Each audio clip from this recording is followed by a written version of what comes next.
Sometimes she thinks like she's not doing enough, but she's doing more than enough just by being there. Hay unas mamás que no les importa, unas mamás que don't look back at their kid, nothing, don't care that their kid is hurting.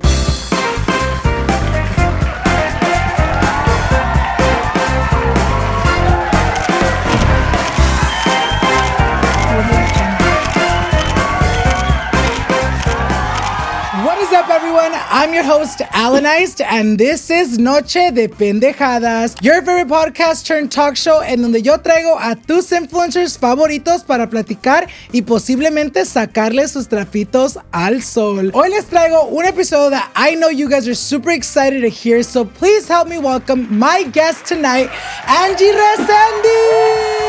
Hello, ¿cómo estás, amiga? Hi, thank you so much for having me. I'm so excited, guys. I'm a little nervous. I don't know why, if I just was on here last year, but I'm so excited to be here. Ahorita en un ratito, amigas, los nervios se le van a quitar en cuanto empecemos a platicar. Exactamente como les acaba de decir Angie, you were just here a little bit over a year ago. You were actually season 4. Estuviste con nosotros July 2023. Yeah. It's 2024, you guys. Su vida ha cambiado demasiado. So I'm so excited de poder tenerte aquí para platicar de everything that's been going on para que ustedes también la pueden conocer un poquito más. Antes de que empecemos con el chisme, I really do want to talk about your past episode. Literal, cuando grabamos, we literally hit an audience que ni ella, ni yo, ni el programa were like really like looking for. Like it was crazy because that video went viral. Yeah, a lot of people that we didn't even know related to it. It was crazy. I literally always say, you guys, that episode, si no lo han visto, corran a verlo, amigas, porque en verdad que it's a good episode. But I really, truly do believe that episode was bigger than Angie, was bigger than me, was bigger than the podcast because of how real you were, bitch. I feel like you really were one of my very first episodes where a guest got real and really was talking about real life shit. Y yo pienso que por eso a la gente le gustó y la gente tuned in to watch. Y pues hoy también les tenemos muchos temas, amigas, super real to talk about. So I'm so excited to have you aquí. Antes de que empecemos, yo te voy a dar el micrófono para que tú nos digas un poquito más de quién eres y qué haces. First off, thank you so much again for having me. I'm so excited. Literally a huge thank you to like everyone that tuned in to the last episode. Hearing everyone's like vulnerable stories about everything that you guys have gone through, similar experiences. It literally means so much to me. But yeah, let me just give you guys a little rundown of who I am, what I do. My name is actually Angela Resendiz. You guys know me as Angie Rez on Instagram, TikTok, everywhere. And yeah, honestly, I just do YouTube. Started off on YouTube, do a little bit of TikTok, or a lot of TikTok. A lot of TikTok. I love TikTok. Super easy to just film. And yeah, I'm honestly just on social media. Yeah. Hace un poquito de todo, amigas, and I'm so excited que hoy la puedo tener aquí conmigo para que ustedes la pueden conocer un poquito más si no la conocen. So yo ya me voy a callar, amigas, y vamos a empezar con el chisme porque para eso venimos. Vamos a empezar con el primer tema that I always start off with. I know she's been on the podcast a year ago, but I was actually rewatching our episode and I feel like we didn't really dive into your childhood. So I really want to go ahead and do that today porque siento como que es muy importante para entender quién es Angie. So with that being said, yo quiero saber, how was Angie growing up? ¿Cómo fue tu infancia? Cuéntanos, amiga. I am actually 19 years old, so technically I'm the middle child. I have 6 brothers in total, 1 baby sister, and it's a little confusing just because basically all of my siblings aren't my full siblings. My mom has 2 boys, a 33-year-old son, a 31-year-old son. Then she has me, which obviously I'm 19, my little sister, who is 7 years old, and we all have different dads besides my older brothers. They actually share the same dad from her previous marriage. My dad actually has 4 sons, which are my 4 brothers. One's 15, the other one's 13. I think the other one is around 6 or 7. He's the one who passed away a few years ago. I have my baby brother, which is actually 2 years old. So I have a big family, always been the middle child, but technically I'm my dad's oldest, but I'm actually his only girl. Me estabas contando que a los 9 meses tus papás se separaron and you grew up with divorced parents. Tell us a little bit more about that. Growing up, obviously, like I had to deal with them being divorced. I lived with my mom my whole life, still live with her. She would have coped co-parent with my dad regardless. My dad has always tried to be there. He has had let's say little moments where he's been a little absent just because, you know, he was growing up as well. For those of you who don't know, there's actually a huge age gap between my mom and dad. ¿Cuánto? So 11 years. Oh, shit. But my mom is the older one. Yeah. She's the little cougar. Yeah, my mom's respectfully. she was a little cougar back then. Yeah, but to be fair, my dad did lie about his age. So she didn't know. If anyone sees him out in public, they know my dad does look a lot older than my mom. My mom just turned 50. I believe my dad is 38, 39. Obviously, my dad was way younger than my mom. So since I live with my mom, she's the one who took care of everything. She would take care of me. She would work a lot. Like I tell you guys, she would always be at work. I had one of my tias, my tia Pati, who literally took care of me every day, all the time, even till nighttime. My mom would get off. My tia would already have me fed, everything. I would just go home to sleep, get ready for school. My mom would take me to school. And then it was just the same old routine. She was obviously a single mom, so it was really hard for her. I don't blame her. And she did have 2 other sons. At that time, she didn't have my sister yet. So she was raising basically 3 kids. On her own. And I do have an older brother, which he would work as well. He actually dropped out of high school to help my mom, obviously, just have a better life. Like I was saying before, like it was a little hard growing up with like them being divorced. I didn't really mind it in the beginning because I was just too small to understand, obviously. I remember like my dad always wanting to like come pick me up. Obviously, she never put child support on him, but they had their certain days. Like an agreement. Yeah, an agreement. Yeah. It was never obviously on paper, but it was just mutual because they got along. He would mostly always pick me up on the weekends. I remember, like, if it was yesterday, it was always on a Friday. He would always call my tia because she was the one who would take care of me. Alístenme la niña. Yeah, literally, he would be like, ya voy a pasar por Ángela, salí del trabajo. And I would hear that phone call, I would cry. Oh my God, I would cry. Why? ¿Porque no querías ir o porque? I didn't like to go with my dad. And it's nothing personal. Now that I look back at it, I feel like so bad. Like, I don't know why I'm gonna cry. I feel so bad because, like, oh my God, I'm gonna cry. Like, I think I was just... I'm sorry. I was just too little to understand that, like, he was trying to make an effort to be there. But I was just so used to living with my mom that I wouldn't like to go to his house. Not that he would treat me bad. No, yeah. My dad was so good to me. Until this day, he's the best dad ever. Was it because, like, for you, tu casa, pues, era la casa donde tú vivías, que era la casa de tu mamá? Yeah, I was just so used to my mom. I was so used to my tia. I was so used to my brothers. You know, everyone at my mom's side. And going to my dad's was so new. He had his wife, which is my stepmom. I love her. I adore her so much. She's amazing. But in the moment, I was just too small to understand. Yeah. To me, in my eyes, it was like, oh, this like his other family. Yeah. So I wouldn't like it. And I have mamitis. Like, I love my mom. I love being with my mom. Even though she would work a lot, like, she would get home from work, I loved being with her. I would sleep with her, like, everything. It was just a little hard adapting to going to my dad's house. And I feel like till this day, I haven't really gotten used to it like that. Obviously, now that I'm older, like, he doesn't call me and, like, force me, like, te vas a venir. Yeah. Like, I'm older, so I'm just like, I'll go over. I'm not gonna sleep over, but, you know, I'll go over. But I got a little more comfortable, so now I'll be the one to call and be like, está bien, like, can I stay at the house? I want to stay with my brothers. I love going over to be with my brothers. But sometimes I have, like, a little bit of, like, sentimiento. I feel really bad because, like, I feel like I pushed him away. And although I was a baby, I mean, I'm sure he doesn't blame me. Like, I'm sure my dad understands. I was just a little girl. Like, I was, like, 4 or 5.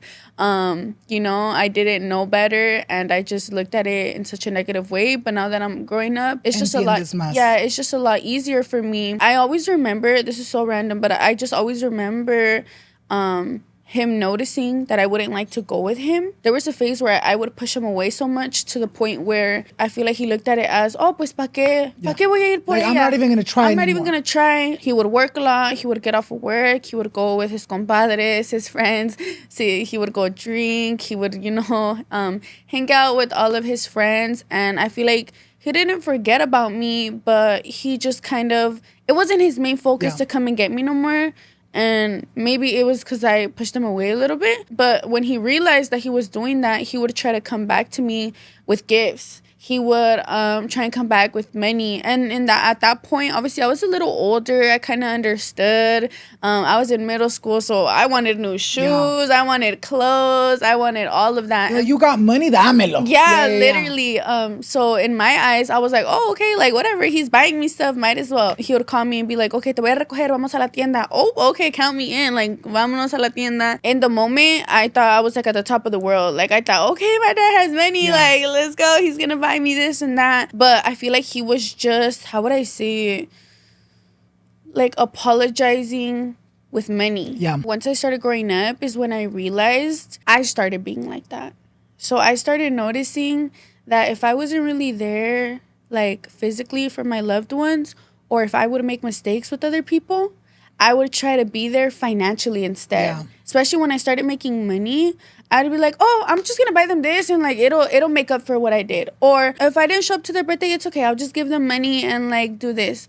You know what I mean? And I feel like that's obviously not right, but I learned that I got that from him because growing up, that's how he would apologize and that's how he would be there for me by financially being there. And don't get me wrong, I'm so thankful that he was able to be there financially. I know a lot of people sadly aren't able, to even have that financially nor physically, mentally. They're not able to have another parent there or a guardian, and I'm so thankful that I was able to have that. But I feel like as I grew up, I just physically wanted him there. And I feel like that's so relatable because igual como eso te pasó a ti, I feel like that's how I've become as an adult. And I literally, as soon as you were talking about your dad doing that, I'm like, oh my God, is that what I'm doing? Buying my sobrinas love? Because I be doing that. I'm not gonna lie, amigas. Ustedes saben que obviamente yo quiero muchísimo a mi familia, a mis sobrinos, a mis sobrinas. But I do feel like as I get older, I feel like I'm less present with my family because I got my own shit. Tengo muchos proyectos y pues obviamente tengo muchas metas que quiero cumplir, so I feel like I always tend to be like the gifter because I feel like, oh, me van a perdonar por no estar ahí, like, but it really does come down. Lately though, I'm not gonna lie, I've been telling my boyfriend because I used to be that type of person like, oh, si no voy al pastelito de mi sobrina, le mando dinero a mi hermano y que les compre lo que quiere, but now I'm like, no, tengo que estar ahí presente because that's what really is gonna matter. In 5 years, el dinero que le dices ya se lo gastó, pero la memoria queda ahí. Quiero platicar un poquito de la relación with your step parents. Obviamente nos cuentas de que cuando tú eras chiquita, you would go to your dad's house and you didn't really like it. Did your parents both remarry really like shortly after they kind of like divorced each other, or who remarried first? Yeah, so I believe it was my dad who got with my stepmom right after he stopped being with my dad. So I knew her since literally I was little. Till this day, she always tells me, she's like, me recuerdo, like, cuando estabas bien chiquita, tu papá te traía en la carriola and en el carro and everything. So yeah, my dad ended up marrying my stepmom a few months after, I believe, my mom.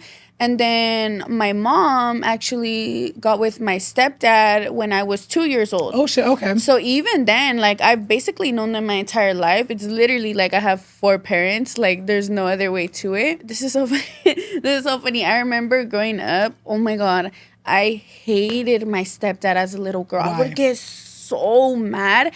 And obviously, I was little, so for me, I was jealous. My mom would want to go sleep over to his house because he lived with his brother. And I'd be like, yo no me quiero dormir aquí. Yo no me quiero quedar aquí. Yo no me quiero dormir con él. This, and that. Or I remember my mom had a troca.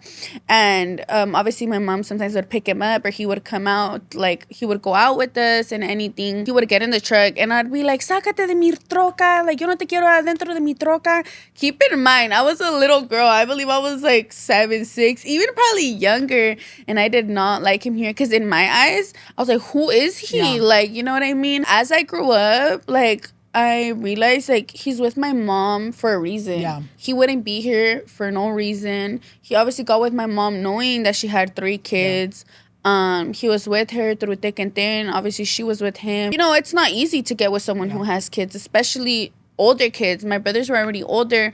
But if I'm being honest, I grew so much love for him. Till this day, I respect him. Sometimes we would have a lot of like differences. I wouldn't say like big problems, but it would just be since obviously I'm getting a little older, and I would notice he would try to tell me things like, no mandarme, but a little bit like Yeah. mandarme. And obviously, I'm a little stubborn to this day. In my head, I'm like, you're not my dad. Like, Yeah.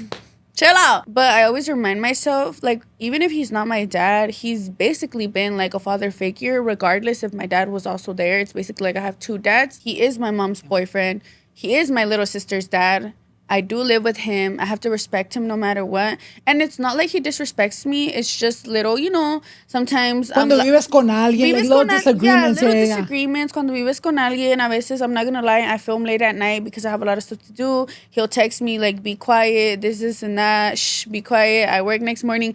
And in my head, I'm like, honey, no, you're not gonna tell me nothing. But then I'm also like, you know what? It's right. He works tomorrow morning. I can't really complain. But yeah, overall, I do respect him. He respects me. I'm really thankful for him for, doing a lot for our family as well.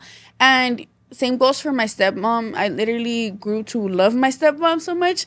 Sometimes it makes me a little emotional because I remember like back then we had a few disagreements as well. Because obviously I was younger. I was naive. I didn't really understand like why is she here? Like, why is she with my dad? Did she take away my dad from my mom? Obviously, it was not like that, but it was just, our parents grew up, they fell out of love, and respectfully, like, they just found new people. My dad found her, and she saved my dad from a lot of things. She helped my dad so much. If it wasn't for her, I honestly feel like my dad wouldn't be where he is. She's really hardworking. She actually helps my dad so much with his company. Like, I feel like his company is really successful because of her. She's so smart, so loving. She obviously raised my three brothers and one of my brothers in heaven. So it's like, of course, I have so much love for her. And like, I just appreciate my step parents no matter what. At any moment, did you ever kind of like resent them growing up? El por qué no pudieron work things out so they can be together for you? It wasn't like a huge thought, like something that would always cross my mind that I would be so sad about, because I would never really be so upset about it. But I will say, when I would see my cousins or people around me with all of their parents, because most of my family, their parents are together. There's a few cousins that obviously their parents are split up, but I would see that.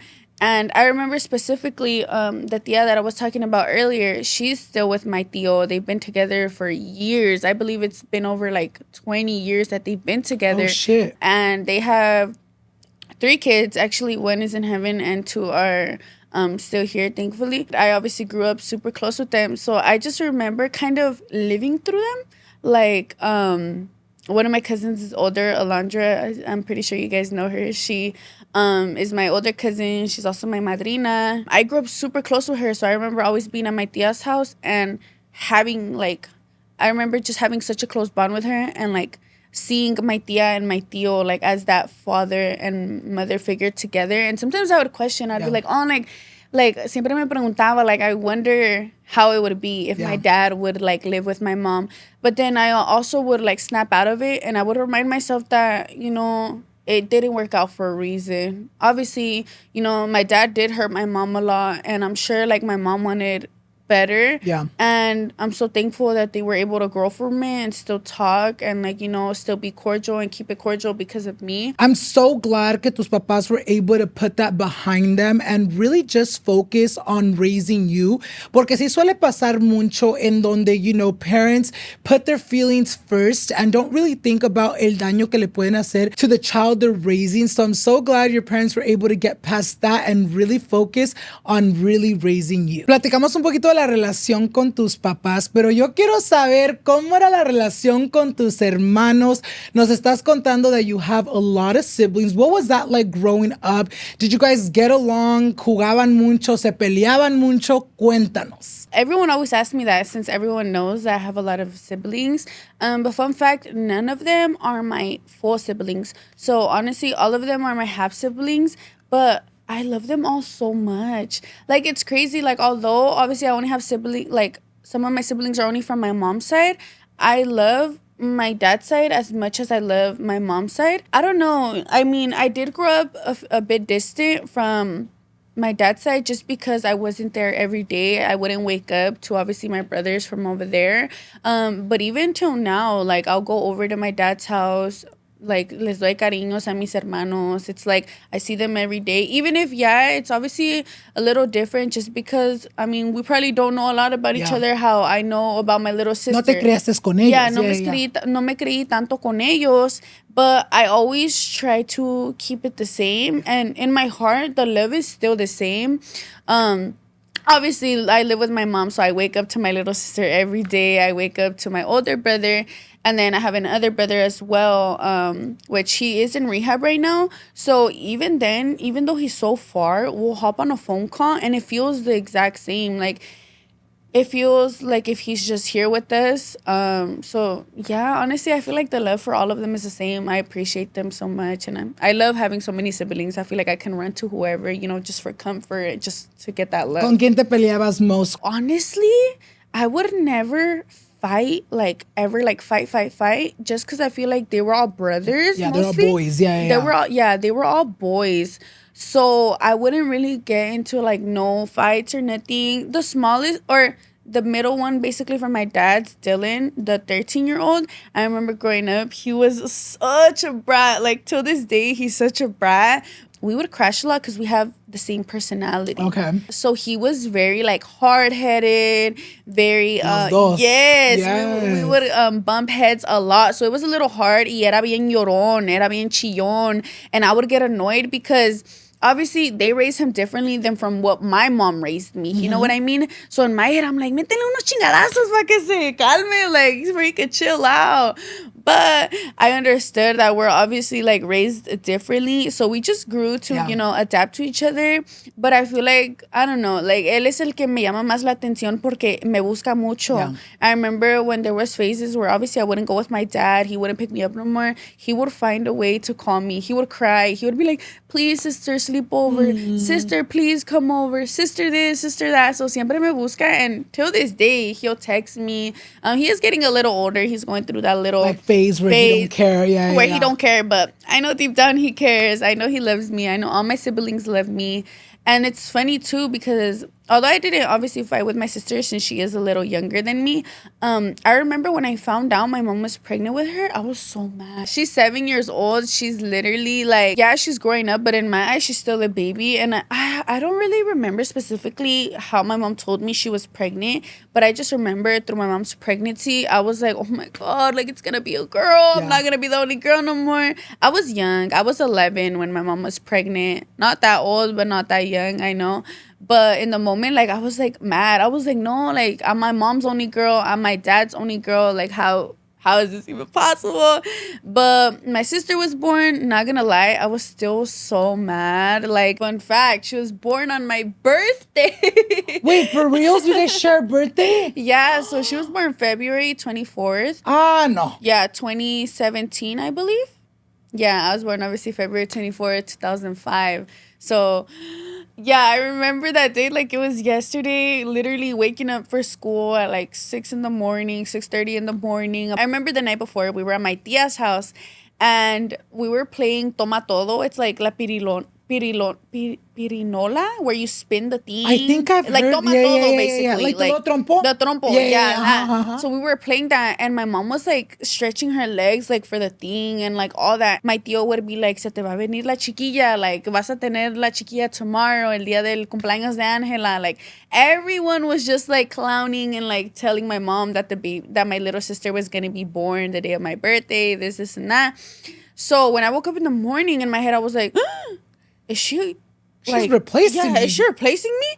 And then I woke up and I didn't hear nothing. And I remember, I forgot who called me, but it was either my tia that was at the hospital with my mom already, or it was my stepdad that called me. One of them called me and told me, oh, your mom's giving birth. Ni mañanitas ni nada te dieron esta mañana. It was just, se está aliviando tu mamá. Like, this is your present, girl. And what was that like for you? I thought they were pranking me. I literally ran out of my room, went to their room.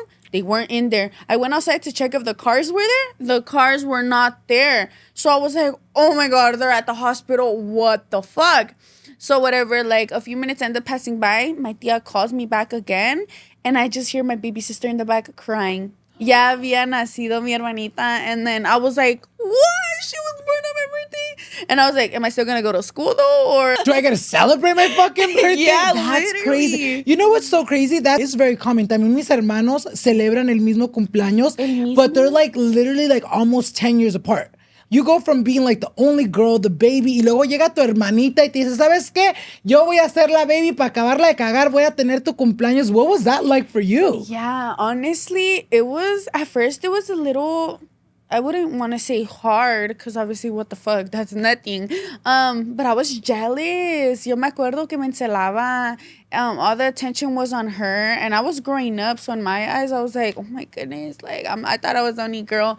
But if I'm being honest, I started, like, seeing everything from a different perspective, and at that same time, we were actually going through dealing with my brother's drug addiction. Yeah.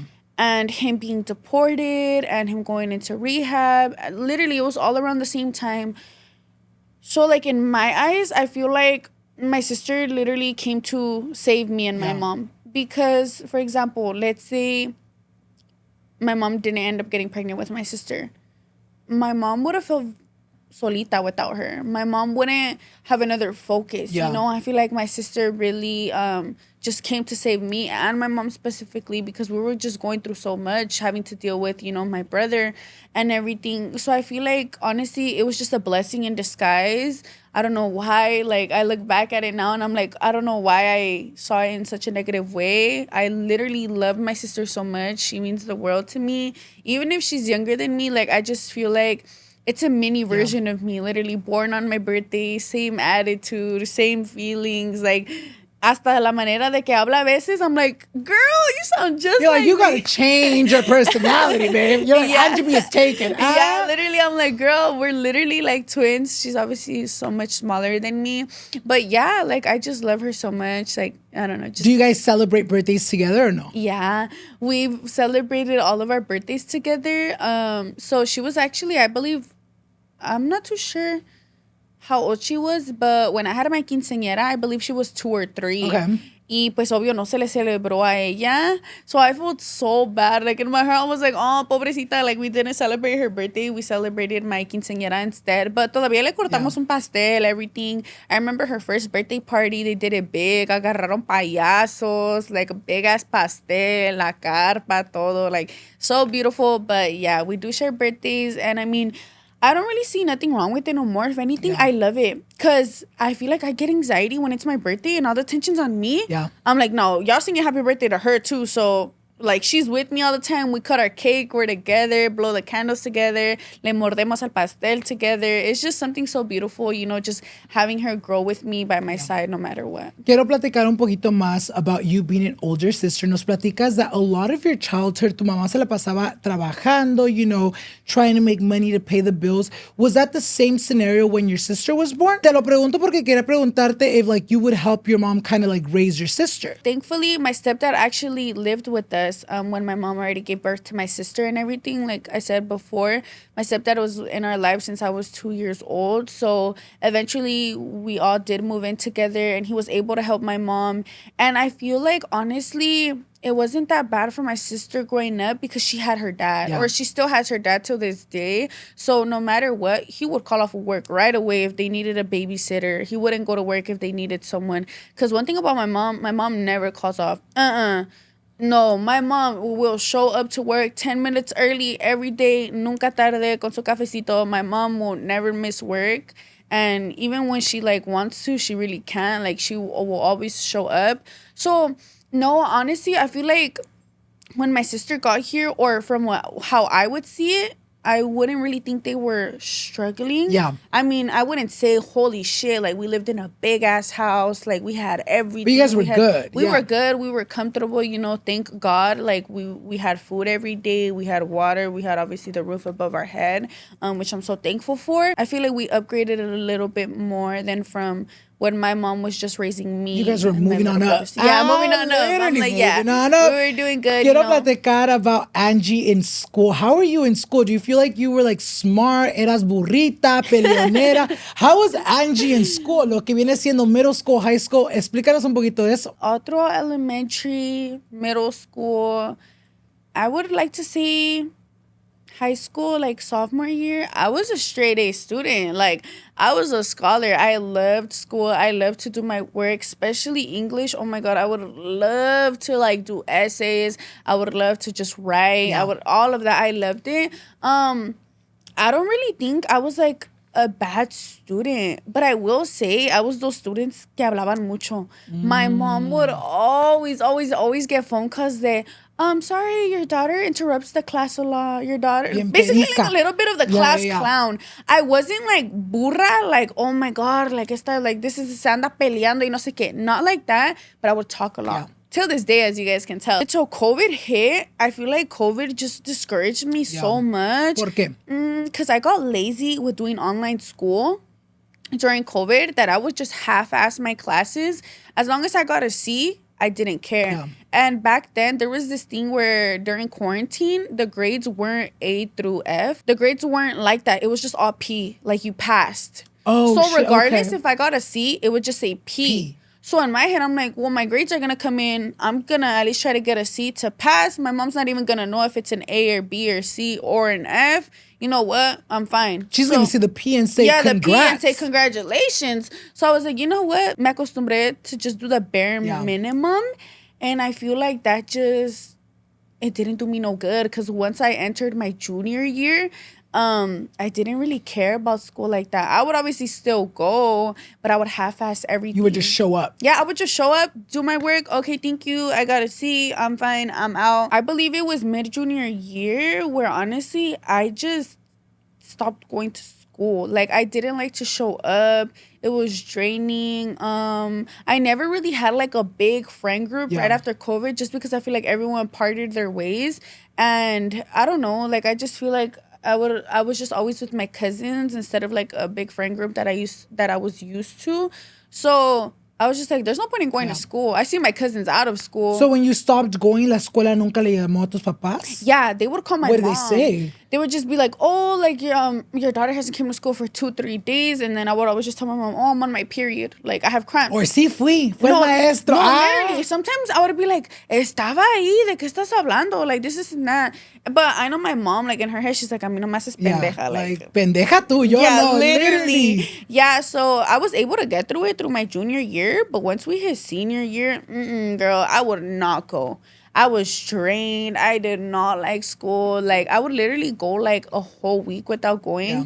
And I remember my cousin Chuy, he would always text me. He'd be like, bitch, are you going to come to school today? I'd be like, no. He'd be like, really? Again? Like, oh my God, Like, Angie. school's for losers. No, yeah, I'm like, I'm not there. That was me my senior year, bitch. Yeah. Like, I didn't go. So I transferred over to the high school where I met my boyfriend and my best friend my senior year. Okay. Y yo cuando empecé a ir a la escuela, like my senior year, they didn't have a 8th period or a 6th period, like They the had a- last. they had a free? They had a free. They had like their last 2 periods, they were free, pero yo, because I needed to make up a lot of credits, I had a full schedule. So yo se me hacía muy fácil. I'd be like, you know what? If my boyfriend, well, at the time he was my friend, if my 2 friends aren't going to like their last 2 periods because they don't got a period, then yo tampoco. Yo tampoco. Entonces me acostumbré. I would literally like ditch all the time, dude, all the time until it caught up to me. It caught up to me, ya casi no me graduaba. Did that happen to you? Yes. Where they're like, bitch, you ain't gonna graduate. Quédate en casa, pero sin diploma. No, literally, it got to a point where I wouldn't want to go, and my mom had gotten a phone call, and they were telling her if she doesn't finish the rest of her senior year with good grades or pass these certain classes, she's not gonna graduate. And my mom was like, really? She's like, serio, "Tan Angela?" mensa me salió. No, literally. And it was a huge shock because, like I said, I have always loved school. And in that moment, like, something snapped in me when my mom told me that. I was like, there's no fucking way. Yeah. Like, I put all this work in growing up, getting good grades, my mom working her ass off in school, and I'm not going to graduate. Like, respectfully, that's so embarrassing for my mom. Yeah. And that's how I see it. That's really how I see it, because it's the bare minimum. I was like, girl, me tengo que poner las pilas one way or another. So I was all like, Mom, how about I do online? Because honestly, I couldn't go to school. Yeah. I had a lot going on. Like, mentally, there was just so much shit going on. I felt drained. I did not like to enter the school. Like, just didn't like it. Like, it just wasn't something I wanted for myself. And also, I was doing YouTube and stuff at the moment, and it was going really good for me. So in my mind, I was like, girl, the check is good. I don't give a fuck about school, but I still need to go for my mom to get that diploma. I don't care. So I asked her about online school, and she approved. She's like, but are you still going to graduate if you do online?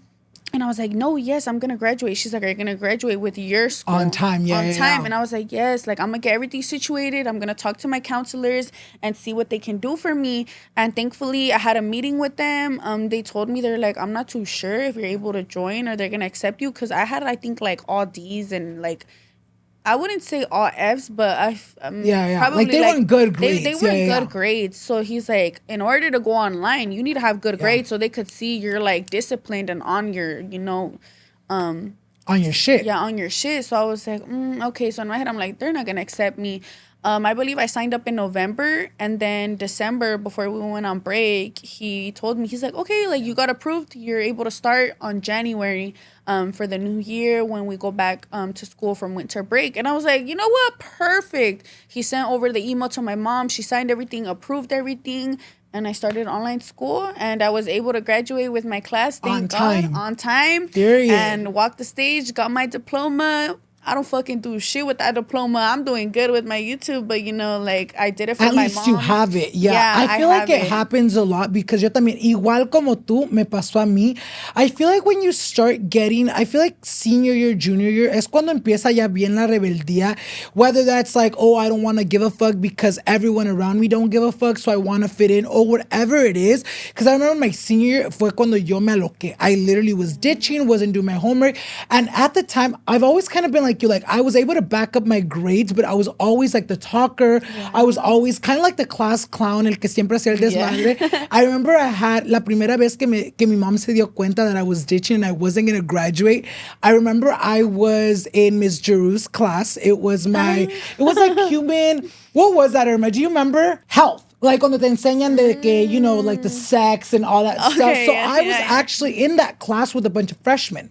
Keep in mind that, I had just transferred from a different district to that school. So I had actually joined a freshman class because in that district, you had to take a health class to graduate. I didn't have to in the other schools. So, like, I needed to make it up. So yo me acuerdo que en esa clase, yo me sentía bien chingón. Yo ahí mandaba. I remember my mom called me, bitch. I received this call and me fucking being like, oh, I can do whatever the hell I want. I was like, oh, I'm gonna go answer the call. I go to the back of the room, bitch, thinking me being cute, like my mom's calling me, Bitch, I answered that shit y rápido me dio vergüenza because as soon as I fucking answered, my mom was going off. ¿Cómo de que no te vas a graduar? Bitch, me all taking it off speaker. ¿Qué mami? ¿Qué pasó? And she was telling me que le habían llamado que pues si no me ponía las pilas, I wasn't going to graduate. Y me acuerdo que that moment, even though I was embarrassed, I was like, no, mi amor, te vas a poner las pilas porque ¿cómo me estás diciendo that you literally have spent over 10 plus years going to school? Y ni la pinche diploma vas a agarrar. And also, I came from my sister not being a high school graduate. She dropped out her senior year. Months before graduating. So I was like, yo como mi hermana no voy a hacer. Y como tú no sos la pinche diploma, pero ahí está. Sepa la verga en dónde, pero ahí la tenemos. Quiero platicar, a little bit more about other things. Obviamente, we have a lot of temas that I want to talk about that are so new que mucha gente todavía no te han escuchado talk about. But I want to catch up a little bit about temas que platicamos in the last episode. Obviamente en este episodio, amigas, ustedes no van a saber cómo empezó social media, what was her aha moment, none of that, because if you guys do, vayan a ver el otro episodio. So we're going to jump into catching up. The first thing I want to catch up on is the haters in your city. La última vez que estuvimos aquí, me estabas contando that, as you were growing on social media, so were your haters, in person, in your hometown. Has that changed now that you've grown so much since? If you guys saw the last episode, I gave like the story time about the fight and everything. Honestly, after that, nothing really happened, right? Everything was good. Like, no hate towards none of that. Like, that was honestly just in my past. But I would say not the last year, but last few months or even year actually, because fun fact, once I went back after that podcast that we filmed, that's when everything started with some new bitches. Oh my goodness gracious. When I tell you guys, it's literally been like a living hell. I haven't really talked about it, honestly. I made a story time with not that many details a few months ago on my YouTube. But then after that, a few more things happened. So then I was like, oh my fucking goodness. Obviously, I live in a really little city. Like, I'm talking about little. Everyone knows each other. You can step outside, you'll know the vecino, you'll know the vecino's brother, the vecino's sister. Like, it's just like that. So honestly, everyone knows each other. I'm sure like everyone knows about everything that goes on around town. I forgot specifically what month it was, but I'm sure it was like a year ago. I was actually with my boyfriend. We had gotten in and out. It was like late at night. I believe he got off of work. He went home, got ready, whatever, picked me up. We went to go get food, you know, typical like late at night. Once we got the in and out, we went to go park at a view. At that time, since this was a year ago, this was when we first started dating. He wouldn't go to my house late at night. He hadn't like been able to sleep over yet. Like it was very much like we're still like, you know, being able to do all that. So we didn't go to my house. We were like, oh, let's just go to park at the view, like park at the beach. And then he's like, let's just go to a view. Or I forgot if it was him or me who wanted to go to the view, but whatever. Regardless, we went, and I was actually the one in the car driving, and we parked, whatever. We were eating. And I believe we were watching either YouTube or Netflix. We had my phone on my little dash, whatever. We were eating. Tell me why, like 5 minutes into me fucking biting my hamburguesa, a fucking car like pulls up. So let's say we're just like sitting like this. Like it's me and my boyfriend. Obviously, I'm on the passenger side right here. Wait, passengers? Yeah, passenger. Yeah, passenger. I'm the one that's driving. Oh, so you're the driver. Oh, driver, yeah. I'm in the driver's seat on the left, and he's on the right. He's the passenger. And it's just a one-way street where we're parked for the view. But instead of like the car coming the correct way, it comes up like the opposite way. Oh, so you're like in front of each other. Yeah. Okay. And it's coming up, but through the side because there's like space. It has its high beams on. I don't recognize the car. Obviously, I'm not gonna be like, oh, I know who that is. Like, I don't know. Like, I was just there and they were coming through the wrong way. So in my head, I was like, who the fuck is this? Like, they probably are not from here because everyone knows that lives here. This is a one-way street. You don't go up through here. But whatever. The car passes by with the high beams on. And we just kind of like look like, oh, what the, like, this person is probably like a tweaker or something. Like, they don't know what they're doing. But whatever. The car ends up passing by. We're fucking eating, whatever, watching the YouTube video. And then 2-3 minutes later, the car comes next to us. By the way, we're parked. So it just stops right here. It's not a parking, but it's just like a place where you can just go down. It comes the correct way now. And it stops. And, well, I don't really think much of it because I'm eating. What You're the fuck? minding your own business. What do I have to worry about fucking sitting down, eating in and out with my man? And then I just hear like a lot of like yapping, like screaming. Like from girls? Yeah. Okay, from girls. Or I thought it sounded like a señora, like an old lady. So in my head, I'm like, oh my God, like what the fuck? So whatever, I look to my right and it's two girls in a car just yelling at our car. And once again, I was so lela, like naive. I was all like, oh my God. Park wrong? No, like, no. In my head, I thought she was like tweaking. Like, I thought like she was like. Like she's going, yeah. You know, like going through it, pobrecita. I put my window down and then I'm just looking and she's yelling at me, talking about like, bitch, are you tripping? This, and that. Like, basically just telling me like so many things. Like fighting words. Yeah. And once again, I was like, oh my God, pobrecita. She confused me. Like, is she okay? She looked like a white old lady. I was like, I don't even fucking talk to white old ladies. Like, I don't know a white old lady that I can think of from the top of my head. So I'm like, excuse me? Like, I'm all nice. I'm like, excuse me? Like, are you okay? Like, whatever. I'm all asking, like, if she's fine. And she's like, bitch, like this, and now I'm gonna fuck you up. And I was like, what? I was like, who are you? And then she told me her name, and she's like, yeah, bitch, you know who I am. And she was just yelling. You're like, bitch, I don't. And no, literally. And in my head, I was like, wait a minute.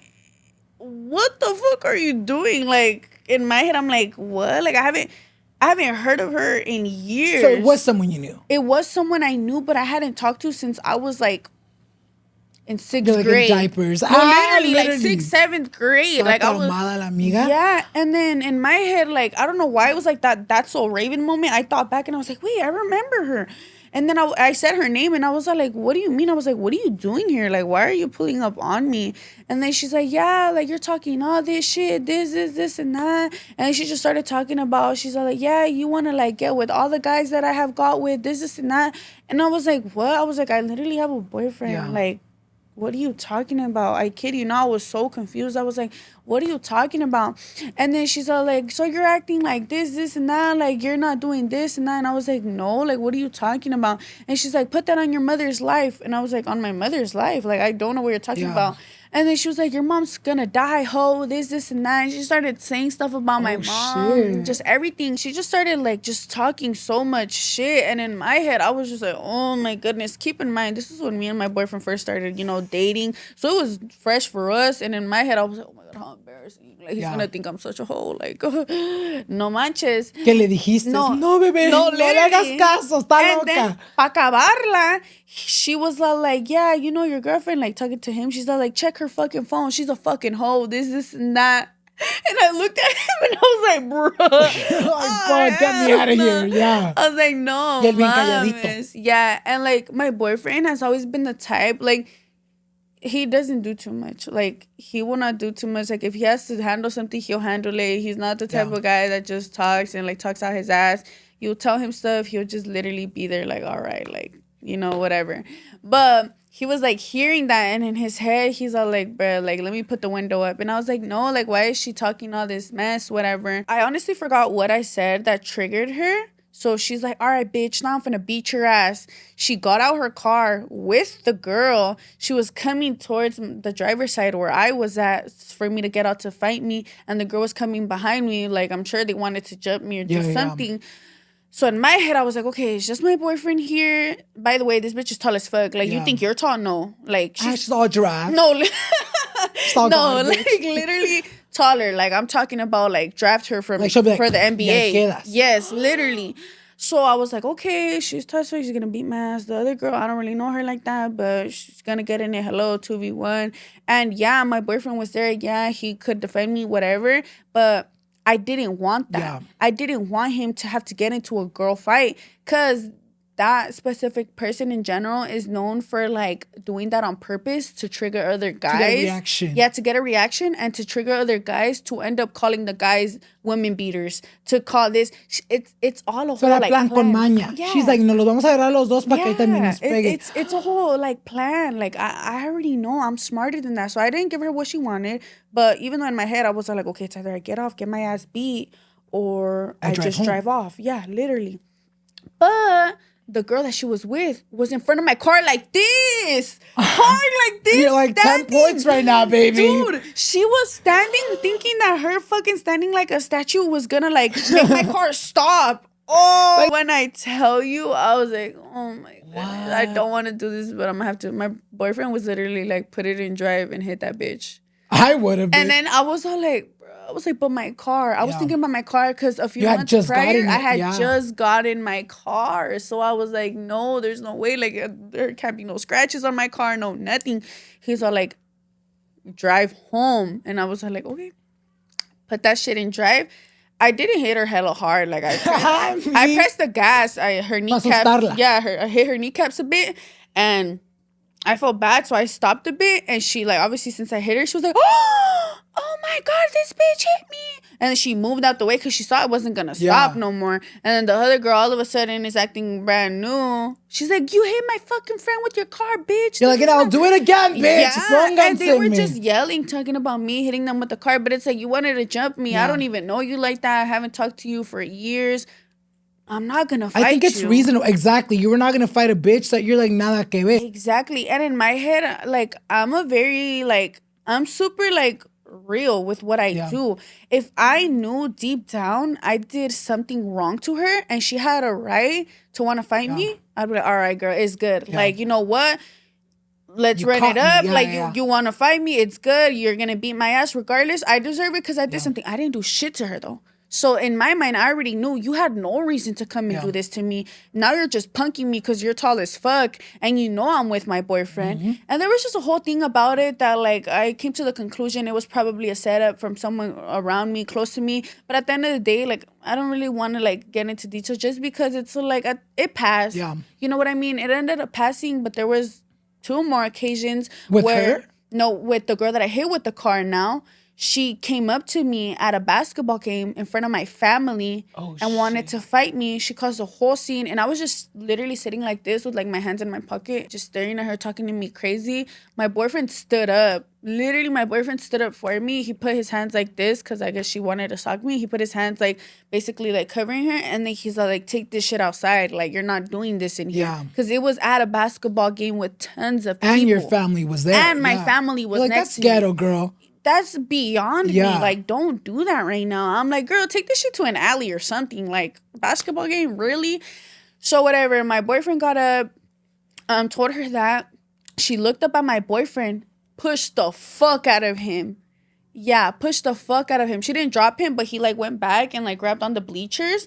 And then that's when like obviously my family stood up. The security came, my other cousin's girlfriend came, held the girl back. She started going crazy. And I was like, girl, you caused the whole scene. And at the end of the day, the person you were trying to fight didn't get touched. Did people record it? No, not at all. And it's crazy because every time stuff like this happens, there's never been no one to record it. And I'm thankful because obviously I don't want this shit to air out. It's embarrassing, but I'm sitting here, you know, telling the story because it's like, it's real life shit. It's not always just cute. Like, oh yeah, like, oh my God, this is so fun doing social media. Like, it is fun. I love it so much.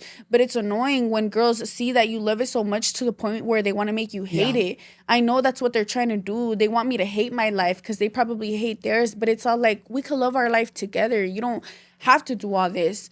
And even recently, like a few weeks ago, me and my boyfriend had went out to dinner for not our anniversary, but like our month of like whatever. You guys were celebrating. Yeah, celebrating. We had went to dinner and we went to the girl's job. Sin saber. Yeah, I don't know if she works. I don't know nothing about her. Like I don't know like what she does. I don't know nothing, her daily routine, none of that. So we just went to go eat dinner. We found that shit on Yelp. Yeah. Looked like it was good. We went. And then once we got there, every time I'm with my boyfriend, I'm in La La Land. Mm-hmm. Like he takes over. I'm just like la la la la la, like staring, you know, whatever, on my phone, taking pictures of myself on TikTok. I don't care because he's, you know, taking he's over control on what we're doing. And when we got there, he was like, you know, checking in for our table, whatever. And we actually had a 30-minute wait period, but it was time for us to sit down. And I just feel like a big energy, like bad energy just around me. And I feel someone staring. Like, you know, when you can just tell someone is staring at you? You're like, I look and I just see the girl that wanted to fight me the first time sitting down at a table. And she's like, bitch, like this, straight up, what like, did you do? Literally just fucking mugging the shit out of me. Like she wanted to eat me out with her looks. Like, I kid you not. And I was like, oh, fuck. Like, okay. I literally looked. I was like, I saw her and I just looked back. Like nothing. Like if I didn't see her, none of that. Acted like nothing was wrong. We ordered dinner. Whole time, my boyfriend was literally overthinking everything. He's like, all right, we're going to eat dinner. Once we get out, she's probably going to want to fight you. Like, yeah, you guys were already planning it. Yeah.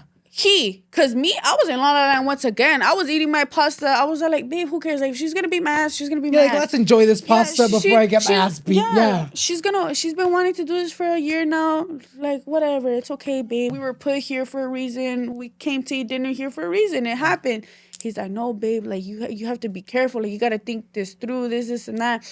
So he ended up calling his cousin. Yeah. His cousin has a girlfriend, which is my friend. And he's like, oh, can you guys just come outside? Like, just make sure once me and my girlfriend get out of this restaurant, if anything happens, you guys are here, you know, whatever.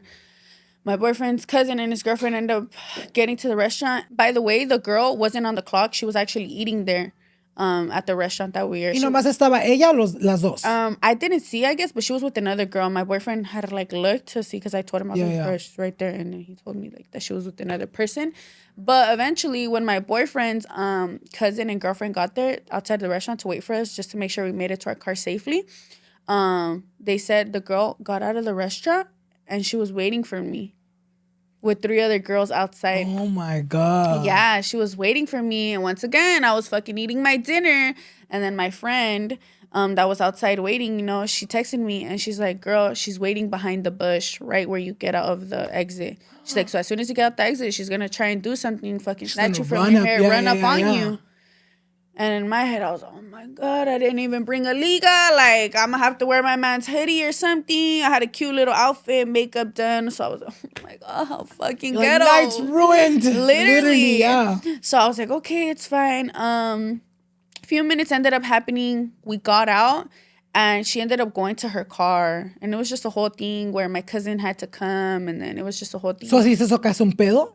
No, it didn't end up, nothing ended up happening because she went to her car because the people that she was with outside ended up going back inside to the restaurant. And she was by herself. So she just went into her car. And then she parked like 2 cars in front of us. And we just went into our car.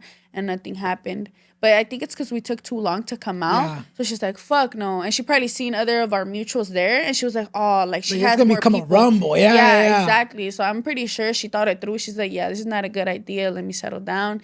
Ended up happening. And we ended up going home. Everything was good. Obviamente nos cuentas, that this all first started because, she was trying to run up on you. You didn't even remember the homegirl. Then when you finally did, you're like, oh, bitch, we don't even have beef like that. What the hell?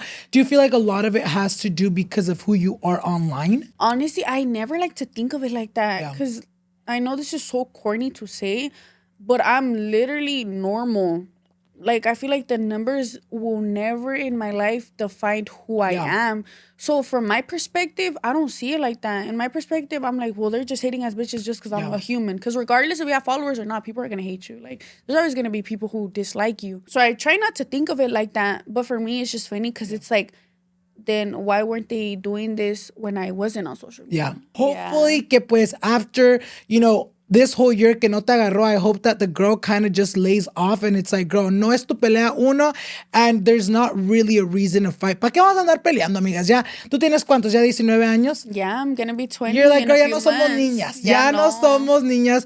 But I hope that ends up working out. Quiero platicar. I want to catch up a little bit on something else. Nos estabas comentando un poquito, about your brother that was dealing with addiction. Si ustedes vieron la primera entrevista, I feel like a lot of the reason why, the interview blew up is, like I said, you were being so real. I feel like it's very hard when people open up about real life issues, and you did just that. You opened up about your brother's struggle with addiction. And la última vez que platicamos en entrevista, he had just gotten deported to Mexico. He was in and out of rehab. How is he doing now? Do you feel like he's doing much better since the last time we spoke? Yeah, so actually the last time we spoke, I believe it was a few months after that. He was doing really good, so we were able to let him leave rehab and go back to the house that he was staying at in Mexico because, he ended up getting a girlfriend, so he proved to us, he was doing good. Thankfully, we were honestly so happy. We're like, okay, like ya tiene novia, se va a juntar. He's going to get her pregnant. They're going to create a family. Oh, my goodness. Like, that's going to get him straight. That's going to get him straight. We were really happy. He was honestly proving to us that he was doing super good. Like, we were so happy.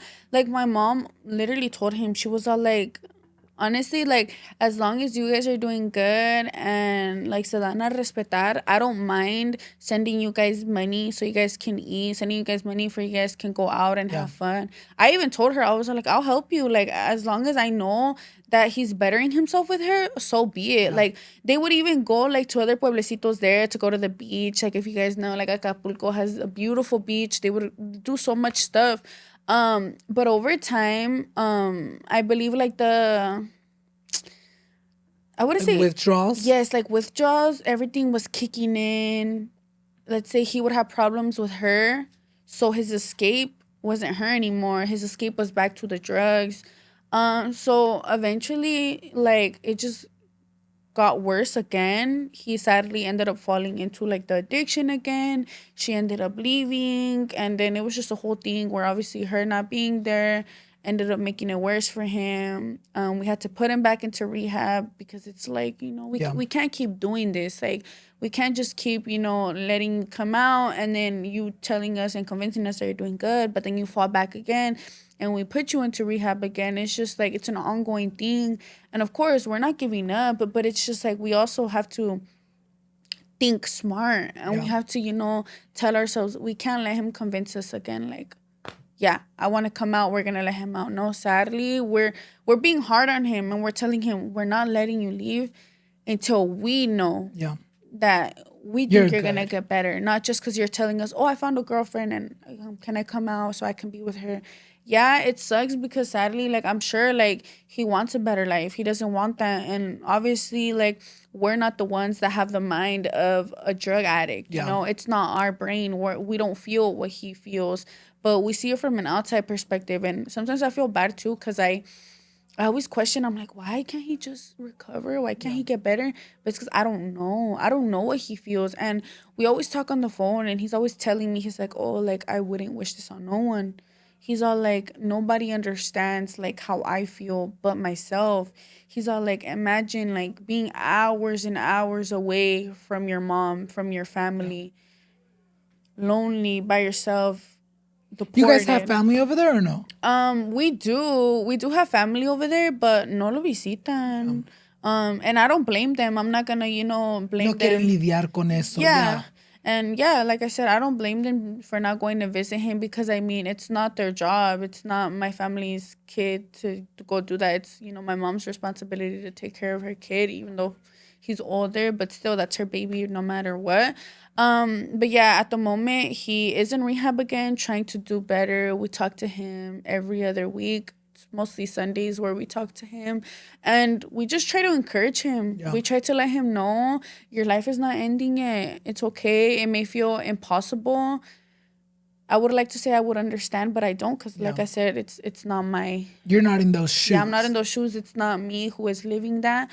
But I see it from an outside perspective, and I always try to tell him, don't give up, because Yeah. there's literally days where my mom comes to me crying because he comes to her crying that he can't, that he's tired, that yeah, he's sober, but he doesn't see no chiste in Getting better. Yeah, getting better and being alive. Like, and imagine hearing that from your own son. So I can't even imagine how my mom feels. And it sucks because I try so hard to, talk to her, and I tell her, pero no es tu culpa. It's not your fault. And sadly, as harsh as it sounds, we can't go back in time and, tell him, oh, don't do this drug. We can't go back in time and do things differently. We honestly just have to learn from it and be there for him because he's already going through it, and we just honestly have to pray and wish him the best. And yeah, it sucks, it really does, but like, we have to stay strong. And life goes on. Life goes Like you on. said, you guys, yes, you guys feel responsible because obviously he's your brother, that's your mom's son. But like you said, like in the last interview, like we talked about, you can only do so much for someone. Si ellos no quieren cambiar, there's really not much to them to be supportive. Nos platicas un poquito that he was doing better. Do you remember the moment where they called you and you're like, you know what, volvió a caer? Or was it just kind of like gradually you guys started seeing some like red flags and you're like, maybe something's going on, déjale pregunto? Or did you guys just get a call and you're like, hey, he's down bad? We knew something was wrong when he wouldn't call us, and there was no communication because when he would do that drug, he would crash. So he would be on a high for a few days, but once he was off the high and couldn't, didn't have money or nothing to afford the drug again, he would crash. He would sleep for like 2 days. Oh, shit. 3 days. He wouldn't call us. We would call him, no response. My mom obviously has family members in Mexico. She would call them to go check up on him. And they'd be like, oh, no, we don't see him. He doesn't open the door. Oh, no, he's not here. So we would immediately know something was wrong because he wouldn't update us. Yeah. I believe my mom got a call saying that he was roaming through the streets in the middle of the night, just never sleeping. That he wouldn't sleep. It'd be 2 a.m., 3 a.m., 4 a.m., 5 a.m. He would just be roaming the nights. And when someone is on drugs. Yeah, solito. He would just be roaming the streets. And that indicates that he's getting high again. So my mom was tired of it and she called him. He answered. She's all like, "You want to go into the rehab or do I have to call someone to come get you?" She said, "I Yeah. don't want to have to do that. You're grown. Ya estás grande. No tengo que mandar a alguien que te agarre a fuerzas. Tú Yeah. solito vete. You know you're not good. Go in." And I believe it took him a few days to be like, okay, I'm just gonna go in.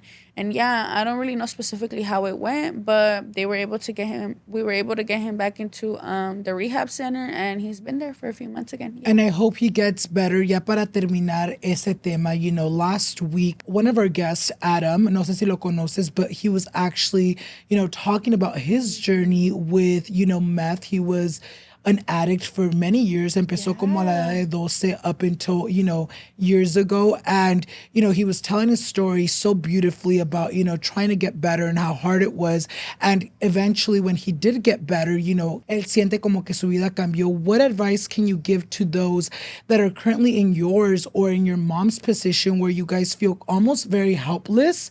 Because it is, like you said, it is something hard to, you know, help someone else navigate through that because, you know, you can try so much, and then you almost feel like all that trying was for nothing because they fall back. What advice can you give to those that are currently the support system of someone going through that? Honestly, I can't talk in their shoes because I have not gone through that. But as an outsider, I feel like you just can't give up.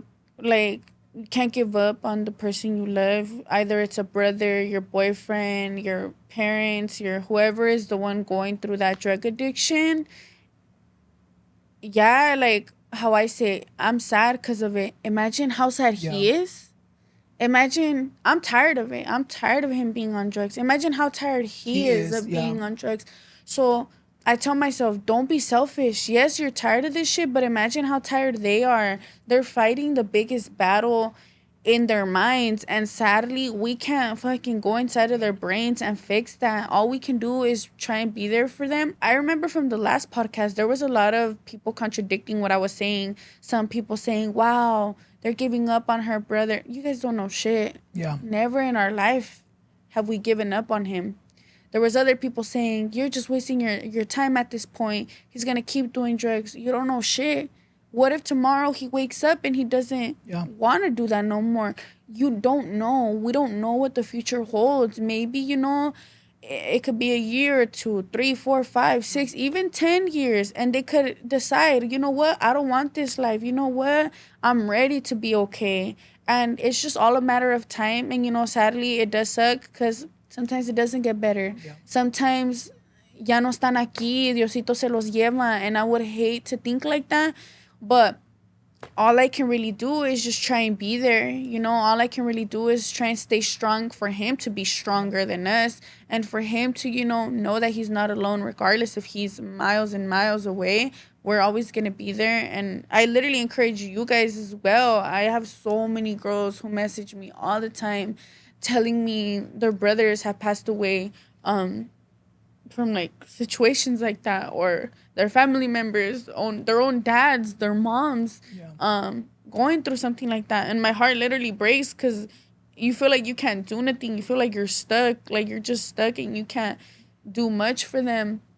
But don't beat yourself up about it at all, because at the end of the day, Diosito does it for a reason, and you may always question why. What's the reason? I always catch myself crying at night. Like, I'm always like, why though? Like why us? Like, I see other families with their brothers, with their older brothers, like with their mom super happy with the living family, and I have that, but there's always just that like missing piece that I know my mom wants.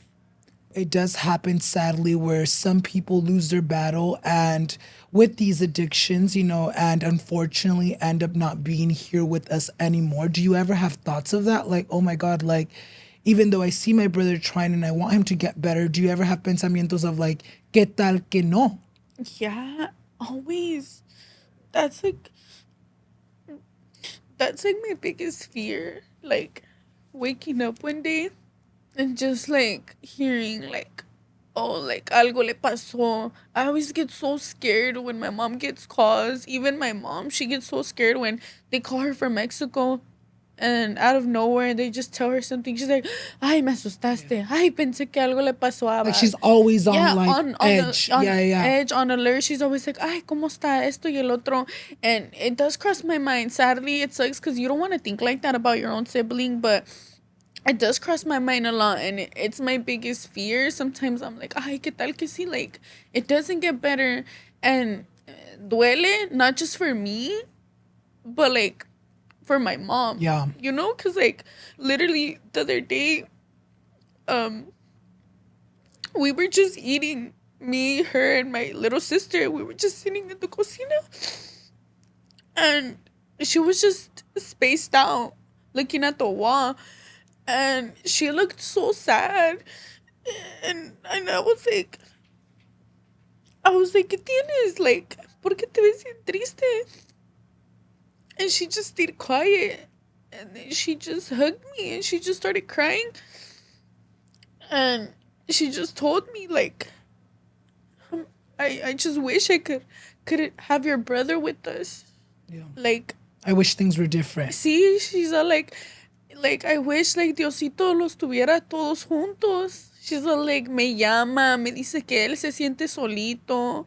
Y yo me siento como que si no puedo hacer nada por él, aunque trato y trato. Dice, mi hijo está solito.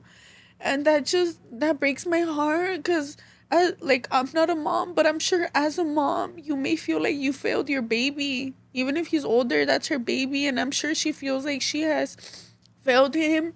But I always try to remind him, like, it's not your fault.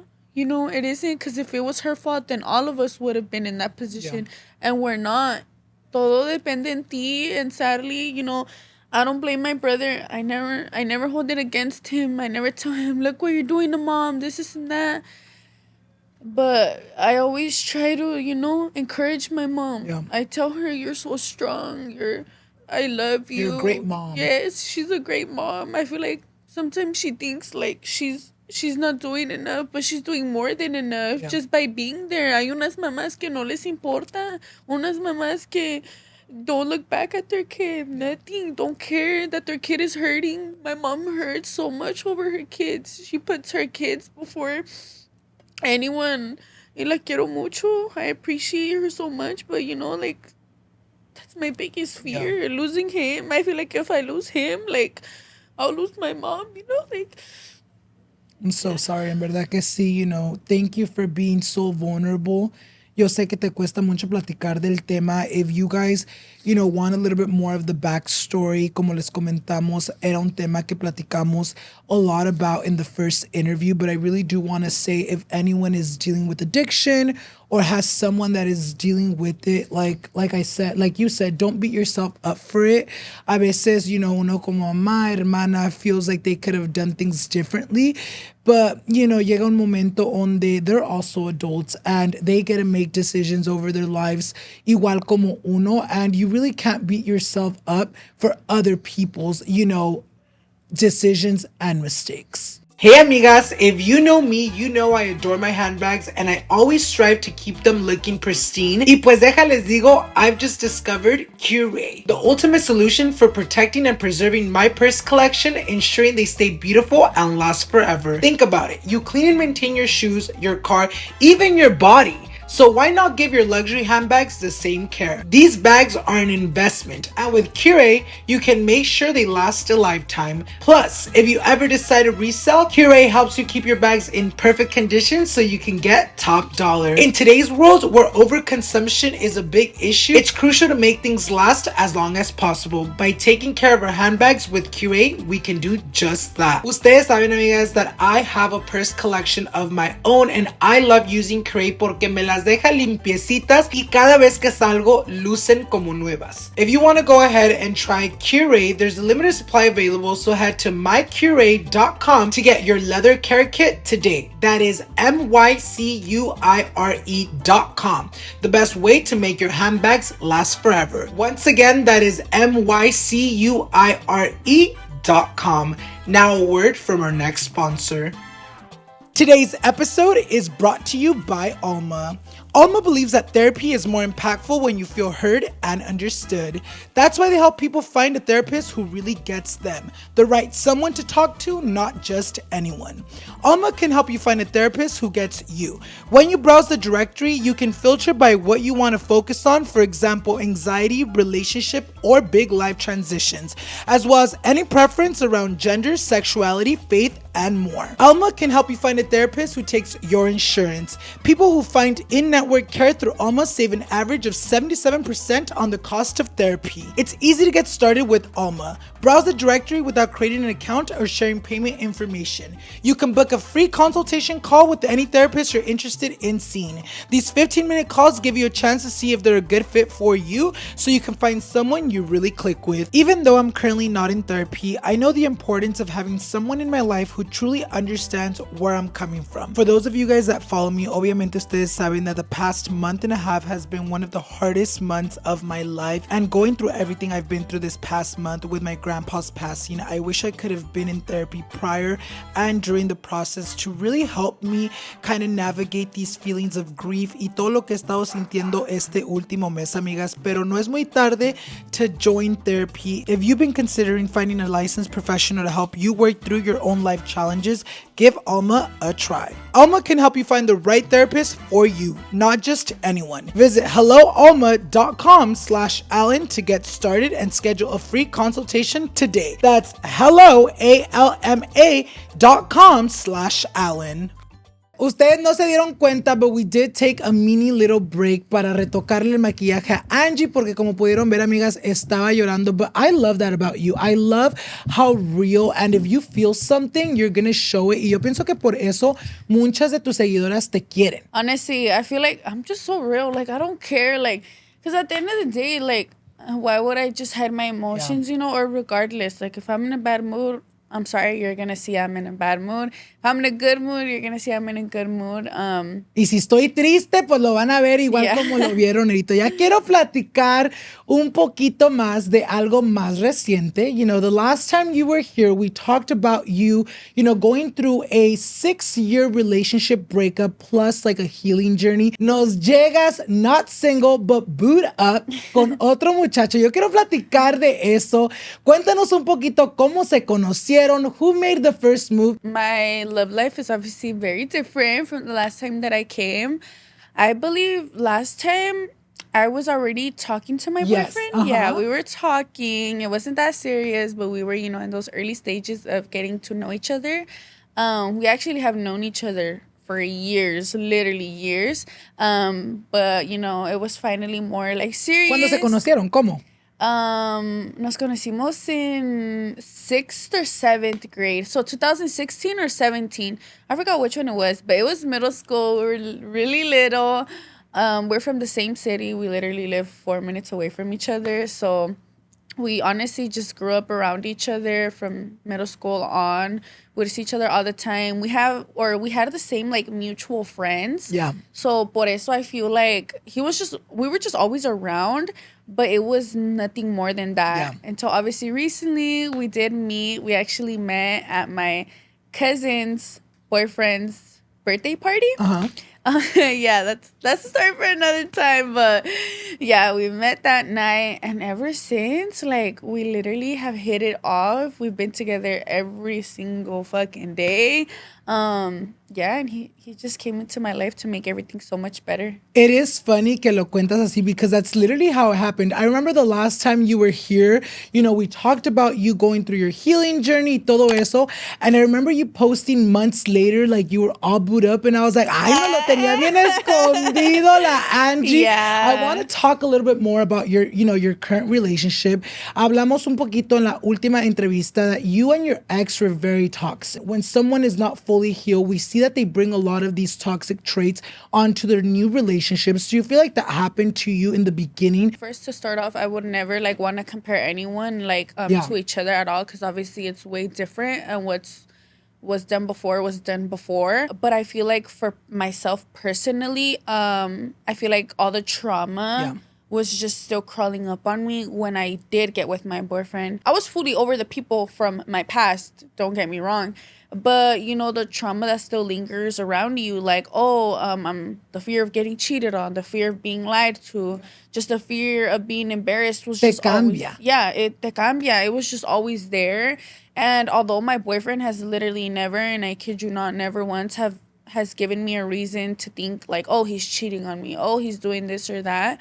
Um, it was a little hard. Yeah, in the beginning it was a little hard just because I didn't really know if like he was taking me that serious, like, because we're just getting to know Yeah. each other, you know. But in my mind, I'm like, no, like, you gotta let me know right now if Yeah. you want to be with me for the rest of your life or you don't. I'm not wasting no time. But obviously he was just going with the flow. Like, Yeah. he was just very much like, I like you, I want to get to know you, we're good, you know, you respect me, I respect you, and we're together. And me, I'm like, so when are we getting married? Like, Yeah. like, let me know. But no, honestly, like, it just all fell into place. And I will say it was a little hard because ¿Por of qué? me. I feel like because, like I said, I don't like to compare, but I feel like just like from what I've been through, I just always had a fear, like Yeah. if I was looking stupid or if he was doing something behind my back. And like I said, he never gave me reasons to think that, which now that I look back, I'm like, why would I even speculate stuff like that if he never did nothing to me? Like, literally, he's been such a good guy to me. But it was just, you know, my past trauma crawling up and, you know, making me think otherwise. But he always reassured me. He's all like, I really hope you understand. I'm not Yeah. like these other people. I feel like I realized it was getting a little toxic because of me when we would like go out with friends or like my cousins would go out. You know, we would drink and everything, and I would always start an argument with my boyfriend all the time for the littlest things ever. Yeah, borracha. Yeah, borracha. I was obviously drunk. He was a little, you know, he never really gets like that drunk. But he was, you know, matching my vibe, matching my buzz. I would always just find a little reason to just start nagging at him. Like, oh, like you're doing this, and that. Or, oh, you don't love me. Or, oh, you know, like just literally the littlest things. I would make it such a big deal. And I would wake up the next morning and regret. Because why would I say those things? I was Yeah. drunk. He's never done nothing to hurt me. I'm just ruining something so beautiful. Why? Because I was drunk and because I was just, you know, in my feels. And it's not like, oh, I was in my feels about anything else that I've gone through. It was just trauma in my mind that made me think otherwise. Like, oh, like, you know, he doesn't love me. Or, oh, this is not. And I think it has a big part to do with me not being able to control myself when Yeah. I drink. And that's why I try to just like calm down and like, okay, girl, you're not always just gonna, you know, go out and black out if you know how you act, chill out. And we even had this conversation. He's like, you can't keep doing that, babe. And I appreciate him so much for having patience with me because shit, Yeah. let's say the roles were reversed and he would do that to me, I would leave his Yeah. ass. You would have gotten sick and I tired would of have it. gotten Yeah. sick and tired of it. And it was not just one time that I did that, not twice, not three times, more than that. And he was still able to, you know, help me out and talk to me and like tell me like, yeah, baby, you gotta like do better. What are you doing? And I appreciate him so much for like, you know, having patience with Yeah. me. Thankfully, stuff is so much better. It does not get like that no more. We're doing so good, thank God. And yeah, I just had to learn from everything and understand that my man does love me and understand that he's with me for a reason. He just wouldn't be here for no reason. Although some guys are weird and be doing that, just stick with girls because they're bored and whatever. But I know that's not the case with me. And if that was ever the case, then that's what it is. And life goes on. Like, did you ever be like, oh my God, he's going to leave my ass because it's too much? Honestly, You're like, no. I'm like, no. I know he was going to stay. I'm like, he loves me. No, I'm just kidding. I would never want to make it seem like I'm taking him for granted Yeah. because he's a really good guy. And like, I know that he knows his worth, but I also know that he tries to see the good in me and he tries to, you know, like remind himself like he knows that I love him. He just knows I had a few stuff to work on. Until this day, Yeah. you know, we both make mistakes and we have little stuff to work on. And by mistakes, I mean like little stuff Yeah. throughout the day, throughout the week. Like, oh, I forgot to do this, babe. I'm so sorry. Nah, I'm not talking about no cheating. No, none of that. No, we have never dealt with that together. I've never done nothing to him to make him think like that I'm, you know, doing something to him or him done something to me. I feel like I've learned from what I've been through and I would call it quits if that was the case. But I'm talking about little things where we can just Yeah. work through it. And if I know that he loves me, I love him, we're fine. What do you feel like was your process in terms of like, you know what, I want to do better, not just for me, but for my partner? Did you have like a moment where you're like, you know what, voy a tener que cambiarme y ponerme las pilas? Honestly, I think it's just when sometimes it would get too bad to the point where it would feel a little like draining, always arguing and Yeah. waking up the next day, like if nothing happened, and then seeing him in a bad mood because of the stuff that I said the night before, and it would hurt me. Because, like, what if he did that to me? Like, that's so hurtful. Why would I even, put him in a position like that? And honestly, if I'm being real, I always told myself, bitch, if you don't get your act right, another bitch is gonna take your spot and treat him better than you Yeah. do. And that kills me because I love my man. Like, you don't want to think about your man with another girl. So I'm like, I gotta, get my shit together, treat him the way he deserves to be treated because that's, not okay for me to do. And yeah, I just honestly, I learned from it and I realized I have a good man by my side. And I just, why am I gonna mess something? I just reminded myself, like, why am I gonna mess up something so beautiful that God sent me for a reason? Like, I can't keep sabotaging the good things in my life. I was always so used to doing that. I literally came to the conclusion, like, girl, you can't hurt this one. He never hurt you, so why would you hurt him? What was it like when you finally decided to show him online? Because I think you kept it not a secret, but just very low Yeah. online up until like whenever you were ready. What was it like the moment that you're like, you know what, I'm ready to presentarles a mi novio? Was that scary to like put on your relationship like that? Because I feel like once you put it out to the world, it's no longer just you and him. It's you and him and everyone's fucking opinion. I'm not gonna lie, I was really scared. Like, I was so scared just because, like, I know how social media is. I know how people in general are. Regardless if you have a following or not, people judge you. Yeah. So imagine having thousands of eyes on you.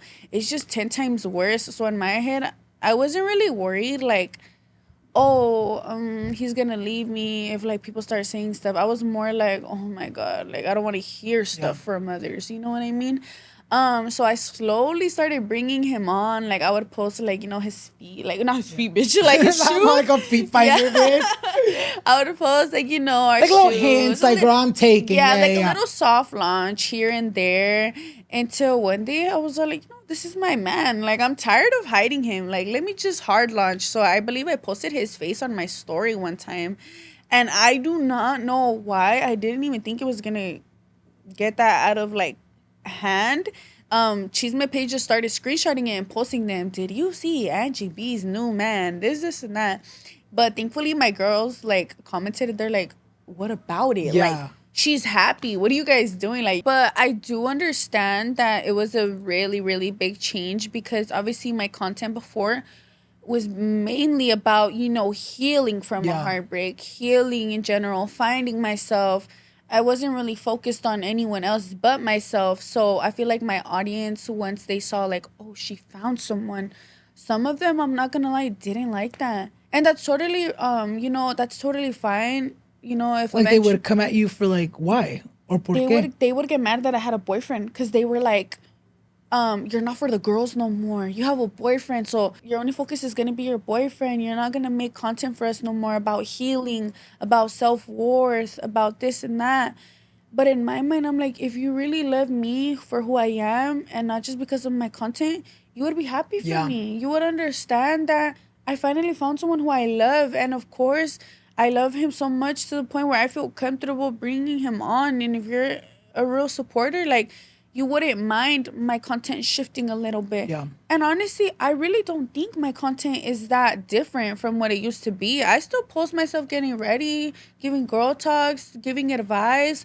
And I love it more now because now I'm actually with a good man and I'm able to let my girls know, like, oh, look what my man's doing for me. Like, y'all better, Like, it gets better, especially because you were better. so open about, like, everything that you've gone through. And it's almost very much showing the girls, like, miren, si ustedes también le batallaron como yo, va a llegar su príncipe azul that will, like, literally, like, sweep you off your feet and make everything better. At first, I won't lie, it made me a little sad. It made me rethink sometimes. I was like, am I doing the wrong thing? Like showing him online? Yeah, showing him online or even having a boyfriend. And then I was like, no, like I can't let these people get to me. And I don't want to sound disrespectful because I literally love and appreciate everyone who follows me, but not everyone who supports you in a good way. Yeah. Like someone who really does admire you and your work and you as a person will always, want the best for you, not just think negative.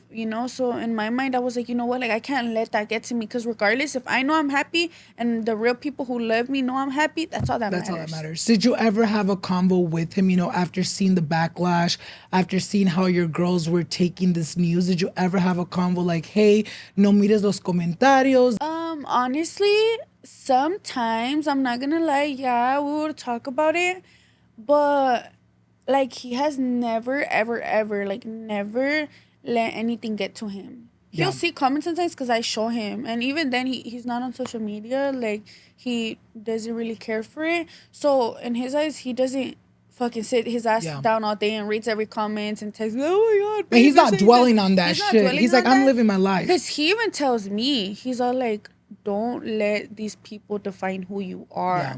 You're your own person. You can't let these people on social media like get to your head. That's what they want. Yeah.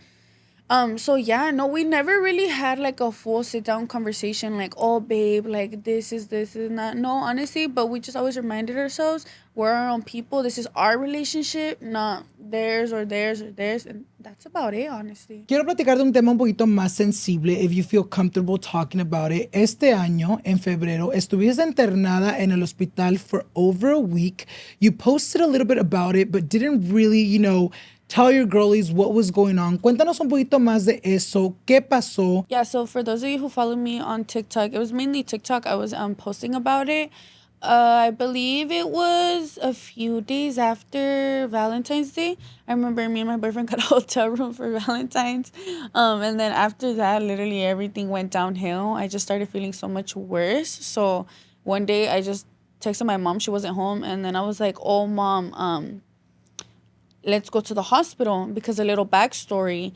I believe it was already 2 months that I had a really big lymph node right here on my right side of my neck. And at first, I didn't really pay that much mind to it because it didn't hurt. It wasn't that big. So Yeah. I was just like, oh, like I either just have like a cold or something. I get lymph nodes, whatever, it's fine. It would happen before. So I was just like, oh, whatever, it's ¿Se te okay. hinchaban Se o me qué? hinchaba poquito así, but not that bad to how it got recently. So I didn't think nothing of it, but I kind of remember this was in February. I just told my mom, let's just go to the hospital, because something like was telling me like, I don't know if this is normal. It was getting bigger and it wouldn't hurt, but it was uncomfortable. Yeah. Like it wasn't like excruciating pain, but it was like something wasn't right.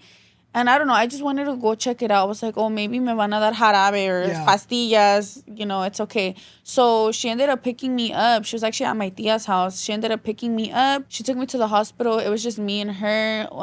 They admitted us. They checked my blood pressure. Everything was fine. They were asking me like, oh, like, why are you here? How are you feel? Pain 1 through 10, whatever. I described everything. And they were taking a pretty long time. Like they were taking a long time. And then she's like, oh, we're just gonna Run more tests. like run your blood, like blood tests. And they took out a lot of blood. Like I kid you not, like so many of the little pins of blood. And I was like, dang, like okay. But I was like, whatever. Typically that's what they do when you come in. And then they tested me for like strep throat, for mono, for everything. The results came back negative for everything. My blood was fine. So they were like, that's weird. And then another doctor came in and he looked like concerned. He was like, I'm really sorry, but like, you guys are going to have to stay the night. Keep in mind, I have never stayed the night at the hospital. I always thought once you stay the night at the hospital, you're dying. Like, something. You were just going in for a little checkup. For a little checkup. Like, I just thought they were going to prescribe me something and then just go back home. When they told me that I had to stay at the hospital, my mom got scared. She was like, why? Like, por qué? Like, and then he's like, oh, so actually, since like the rest of the tests came out fine, we need to do further tests. We want to do like a CT scan on her. I'm not too sure if it was a MRI or I forgot what, but it was just more testing. More of these tests, and they also wanted to schedule a biopsy on me. Actually, at that time, first, the biopsy wasn't in their minds because they wanted to do the CT first. So whatever. We ended up doing all that before they even took me to the room where I had to stay. That ended up happening. And in the scans that they did, it showed that right here, like it was swollen. Like there was something there. Like mass. Yeah, a mass. Yeah, that there was something there. So immediately when they saw that, they had told me like we need to schedule a biopsy and you're not gonna leave the hospital until you get that biopsy. So yeah, I spent one night at the hospital, woke up the next day. They made me fast because I thought I was gonna get the biopsy, and then they told me, oh no, like the doctor isn't here for the biopsy. You're gonna stay another night. They just had me honestly on bed rest. I was able to stand up, but I was already drained. And keep in mind, I had all of these other symptoms. Like I was so drained. I was fatigued. I had so much nausea. And what made it worse is that they were giving me like meds. Yeah. They were giving me Percocets. So I didn't know that at the moment, because when I would tell them that I was in pain or like that my neck would hurt a bit or that I didn't feel good, they'd be like, okay, like the nurse is gonna come in and give you medicine, like pain meds. You'll be good. Yeah. And I'd be like, okay. Bitch, in my mind, I thought they were gonna give me like ibuprofen, whatever. The lady came in, she gave me my medicine. A few minutes passed by, and I'm obviously in the hospital room with my mom. My mom actually stayed a few days with me in there, and I would start feeling nauseous. I literally went pale. My lips were white. I was shaking. I felt like throwing up, but I couldn't throw up. And it was a few minutes after I took the perks. So I was like, what is this? Like, in my mind, I'm like, damn, like ibuprofen has never made me feel this way. So I was tripping. I was like, oh my God, like, am I dying already? Like, what? Like, what is going on? And I remember my mom telling the nurse, and my mom was like, oh, like, ¿qué medicina le dieron? Like, she feels bad. And then the nurse, she's like, oh, honey, yeah, like, we gave you perks. And then I was like, what? I was like, bro, no, that's too strong for me. Like, my body can't handle that. Like, I can't do it. And I believe they gave me those pills either 2 or 3 times. So by the third time, I was like, no more. I'm gonna handle this pain and it's fine. But eventually, yeah, they did end up scheduling my biopsy date, and it wasn't surgical. It wasn't like a surgical biopsy, so they didn't put me under anesthesia, nothing. They honestly just numbed me and ended up doing the biopsy. I was wide awake. I didn't feel it, but I literally heard the little thing like go in my like leg. Scraping it off. By this time, ya te habían dicho los doctores, like, you know, this can potentially be cancer, o todavía no habían mencionado eso? So it was I think it was the day before the biopsy, the doctor came in, and it's honestly so crazy to me because once again, I don't know why I'm so naive to so many things. I didn't think cancer at all in my mind. Cancer was never, like, I kid you not, never on my mind. I was like, no. Like, the word cancer wasn't on my mind. You're like, at what, all. una gripa o algo, otra cosa, At all. I started seeing my mom getting so worried, and my tias coming to visit me, my family coming to visit me. And I remember kind of like overhearing like my mom talk to my aunt and my dad about her being scared that I had cancer. And then in my mind, I was like, wait, what? Like, what do you mean? Like, how am I going to have cancer? I'm fine. Like, cancer me, bitch? Yeah, like, I'm like, I don't know her. Like, what are you talking about? I'm confused. I remember it was when the doctor said, oh, we want to schedule a biopsy because it could possibly be cancer. Yeah. He's all like, cancer isn't painful. Like, your lymph nodes don't get painful. He's all like, and you have like no severe pain like that. He's like, and your lymph node keeps growing and growing. Unfortunately, sometimes that indicates a certain type of cancer. What was going in your mind at that very moment when the doctors finally said, you know, this can be cancer? Did it hit you at that moment? No, it's crazy because I remember my mom actually thought I didn't care. She thought I wasn't taking it seriously because I wouldn't cry. I was shocked. Yeah, I think I was more like, I just knew that I was gonna be okay. I don't know how to explain it. Like, I don't want to sound careless, but like I would talk to God at night. I always knew like it's not gonna be me, you know. Like, estoy bien, voy a estar bien. And it did suck, I'm not gonna lie, because there would be moments I kind of skipped this, but we ended up getting the biopsy, and we had to wait a few days for us to get the results. So they sent me home after the biopsy. They had to send me to a specialist, which is an oncologist, which is a doctor for cancer. And I think that's when it kind of hit me, when I had my first appointment with an oncologist, and I walked in, and all I see in the waiting room is like cancer patients, señoras con their hair rapadas, with scarves on their head, no hair, señores bien viejitos, bien rapados, sin pelo. And I was like, why am I here? I'm so young. How is this happening? Like it was barely sinking in. Yeah, it was kind of sinking in, like, wait, I'm scared now. Like, it's hitting me. And I've heard so many stories of people my age con cancer and with other stuff. So in my mind, I'm like, no, like, that can't be me. Like, it just can't. Like, how, you know? And I'm not saying I wish it on anyone else. No, like, never in my entire life. I wouldn't wish that on my worst enemy. Never. But I just didn't see myself, you know, like, dealing with that. I don't know. I just couldn't. Yeah, we went to my first cita. They made me literally fill out a whole questionnaire about my symptoms, where else I had a lymph nodes, and I just had a whole appointment. And I believe it was that first appointment with my oncologist. She sat down with me and my mom, and that's when she had got the results of my biopsy. They sent my biopsy result, or they sent my biopsy to get like red and everything at the Stanford hospital. And when they told me Stanford, I was like, oh my God, that's scary. Like it's serious. Stanford, yeah, like what the fuck? Like, oh my goodness, it was just so scary. Like, I got the chills. And I remember the oncologist telling us, oh, we got your guys' results. And she's all like, so from what I can see, it's not enough. The biopsy they did was not enough for me to indicate your cancer. She's like, but I'm speculating that it's lymphoma, Hodgkin's lymphoma. I don't know if she said non-Hodgkin's lymphoma or Hodgkin's lymphoma. I'm so sorry if I'm pronouncing it wrong. But she basically told us she thinks I have lymphoma. And my mom was like, what? Like, I remember the look in my mom's eyes, like, she went pale. She looked at me, she's like, ¿qué?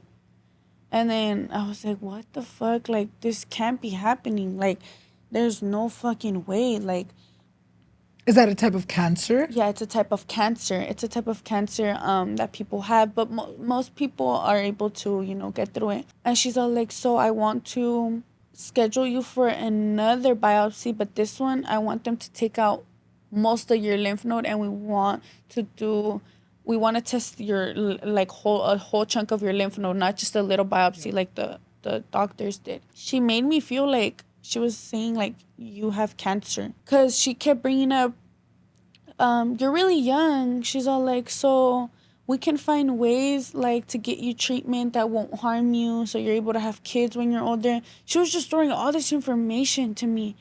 And in my head, I was like, what? She started talking about chemotherapies, radiation, just treatment that she thinks could work best for me. And I was like, what? Like, no, there's just no way I'm going through this right now. Like, in my like they were already prepping. Yeah, they were they were already prepping. When she threw the word chemotherapy and radiations and this and that, I was like, what? Like, we don't even know if I have cancer. But I know as a doctor, she was just trying to prepare herself already. Because all the doctors already thought, like, oh, yeah, the biopsy is going to come back. She has lymphoma. We're going to get to it. We're going to get to her treatment, cure her, this and that. But in my mind, I was like, no, there's no way. I'm not going to tell myself I have cancer until my biopsy results clearly come in and tell me that I have cancer. So yeah, that was just honestly a whole process. And a few days after that, I actually ended up finding out some other stuff with my health that ended up making sense as why I was feeling nauseous, as why I was going through and feeling what I was going through. Not the lymph node though. The lymph node, I ended up, I'm going to the doctor, and it was just like a virus in my body reenacting from when I had COVID, and it was just like a whole thing. But everything put together made my doctors basically think I had cancer, and it was just the whole thing. I already had my biopsy scheduled, my surgery scheduled. But before that, I ended up getting strep throat, and they prescribed me some medicine called penicillin. Mm-hmm. I took the penicillin for 5-7 days, I believe. Once I finished that treatment, the lymph node went away.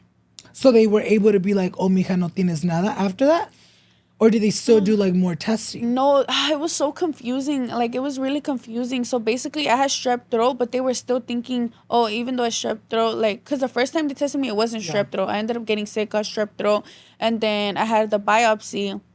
The biopsy was still scheduled, and when I walked into the biopsy, my lymph node went down, and they're like, we can't do your biopsy. They're like, this is good news. Yeah.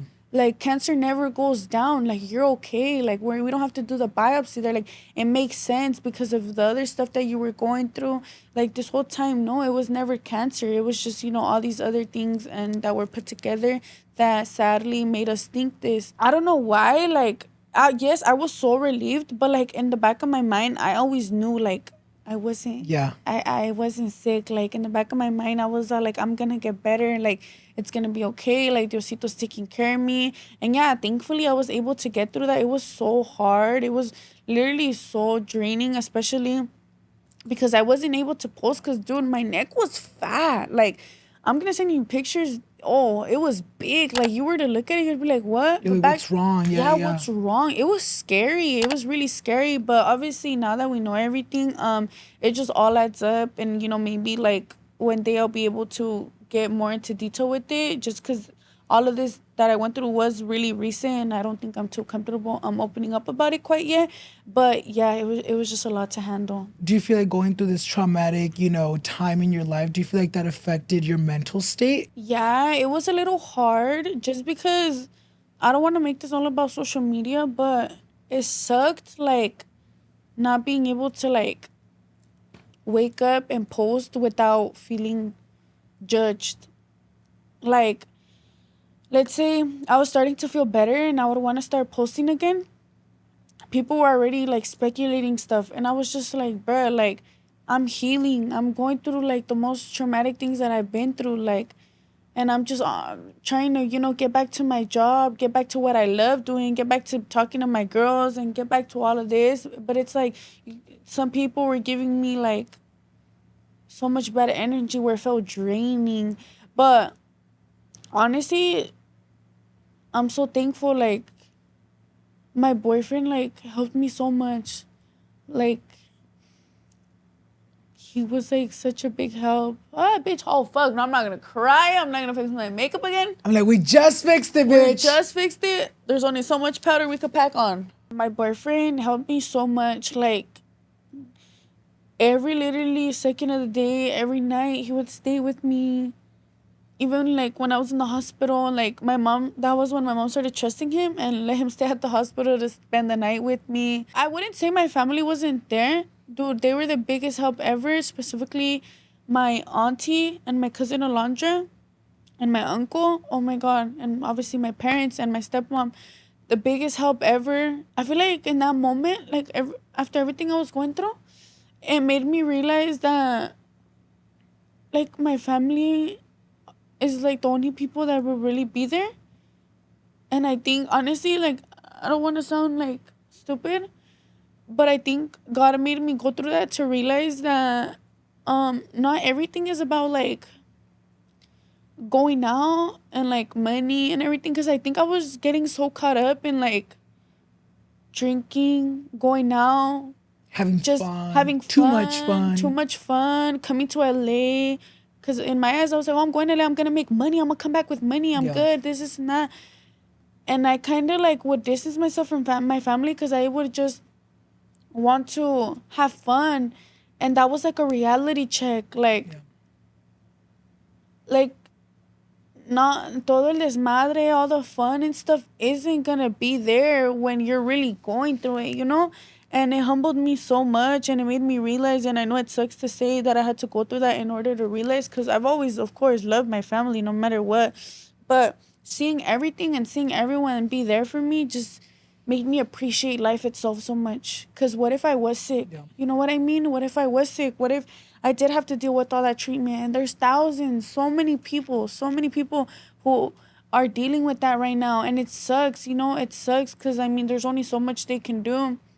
So I always try to look at it through the positive side. I was like, okay, well, I'm not sick. I'm good. Let me take advantage of this. Yes, sometimes there's people that are so negative and are nagging at me in my ear. But as long as I have my family there, oh, my God. the best thing you can have. I don't give a fuck if I'm broke. Okay, maybe I do care, but I don't give a fuck if I don't have this or that. As long as my family's there. Oh, Es girl, todo lo que I'm importa. so thankful for them. And So then I feel like it thankful. also is very important. You know, we're so young that we sometimes don't really think about our health or how important it is. And it really is a reality check of like, you know what, there's more important things como la salud than going out. You know, ya para Yes. terminar el tema de, you know, everything you've gone through and social media as a whole, you know, nos cuentas un poquito de que, you know, a lot of people start speculating. What's a rumor online that you've heard about Angie that you're like, wait, no mames, ¿de dónde salió este rumor? Nada que ver. Cuéntanos a rumor that you've heard about yourself that you're like, what the fuck? Yeah. For sure, when I got sick and wasn't posting, that I got a fucking BBL. Like, bitch, I did not get a BBL. I mean, I don't judge shit. Maybe I'm gonna get one soon. You never know. Let's not say. But like, out of everything you can think, like, bitch, I was fucking sick as shit. Like, having the worst things going on in my entire life. I'm like, does it look like I got a BBL? No. So, yeah, probably just that, honestly. Or like, oh, is she gonna get a BBL? Or this and that. But other than that, I don't even know. Ya para terminar la entrevista, amigas, porque yo sé que tienes somewhere to go. ¿En dónde te miras tú en los próximos 5 años? Whether that is professionally, whether that's relationship-wise. Cuéntanos en dónde te miras tú. Yeah, so honestly, si Dios quiere, I really hope I'm doing amazing. 5 years, shit, I don't know. Maybe have a little bit of chiquillos. Uno nunca sabe. For sure, still with my boyfriend, being healthy as can be alongside with my family. I really, really, really want to get into investing into properties. Yes. My dad, oh my God, he is on me about investing into properties because for those of you who don't know, he has his own company. So he has a plastering company. So he wants to, be able to work together. Yeah. Be able to help me flip houses. He's all like, baby, like, you got to invest in yourself. He's like, he supports me now, Yeah. with what I do. He's incredibly supportive, Si a veces necesito ayuda, él me ayuda, no matter with what. But he always tells me, like, you never know what can happen Yeah. with this, like, you can't get too comfortable. He's all like, he wants me to strive for more. Ahorita que estás Yeah. haciendo dinero, like, put it in the right places. Put it into the right places, yeah. He wants me to strive for more. He wants me to work harder. And honestly, like, I appreciate him so much for that. So, si Dios quiere, get into that and just so many more things that I'm able, to achieve. Y yo sé que si le sigues chingando igual como le estás chingando nowadays, I know you're going to reach all those goals y todas esas metas se van a hacer into accomplishments. Ya para terminar, amigas, I really do want to say thank you so much for running it back to part 2. Me encantó platicar contigo el día de hoy. Yo sé que allá en casita también les encantó tenerlas de regreso. With that being said, I want to say thank you so much for your time y por platicar con nosotros el día de hoy. Thank you so much. I appreciate you so much for having me on again. I was nervous, I'm not gonna lie. I was just so scared, but I really appreciate you, especially for always being able to make me feel comfortable enough to share like a different side of myself, to be more vulnerable, and honestly to just, like give the comfort to others, like, oh, she's been through that as well, like, okay, like I can relate, and it just means everything to me, and I'm just so thankful for And you're gonna continue being an inspiration. Y si en unos añitos, amigas, otra vez quiere regresar, pues aquí la esperamos, yo y mis sillas. So with that being said, amigas, don't forget to go ahead and follow her on all her social medias, which I'll leave down below as well as on the screen. Y también no se les olvide follow me on all of mine so you guys won't miss any future episodes. And with that being said, amigas, I love you guys so much. Thank you guys. Love you. And we'll see you guys in the next one. Bye, guys.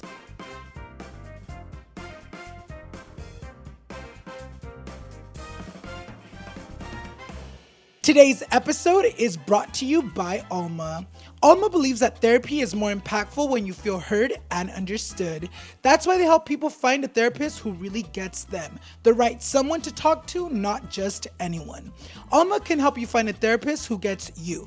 When you browse the directory, you can filter by what you want to focus on, for example, anxiety, relationship, or big life transitions, as well as any preference around gender, sexuality, faith, and more. Alma can help you find a therapist who takes your insurance. People who find in-network care through Alma save an average of 77% on the cost of therapy. It's easy to get started with Alma. Browse the directory without creating an account or sharing payment information. You can book a free consultation call with any therapist you're interested in seeing. These 15-minute calls give you a chance to see if they're a good fit for you, so you can find someone you really click with. Even though I'm currently not in therapy, I know the importance of having someone in my life who truly understands where I'm coming from. For those of you guys that follow me, obviamente ustedes saben that the past month and a half has been one of the hardest months of my life, and going through everything I've been through this past month with my grandpa's passing, I wish I could have been in therapy prior and during the process to really help me kind of navigate these feelings of grief y todo lo que he estado sintiendo este último mes, amigas. Pero no es muy tarde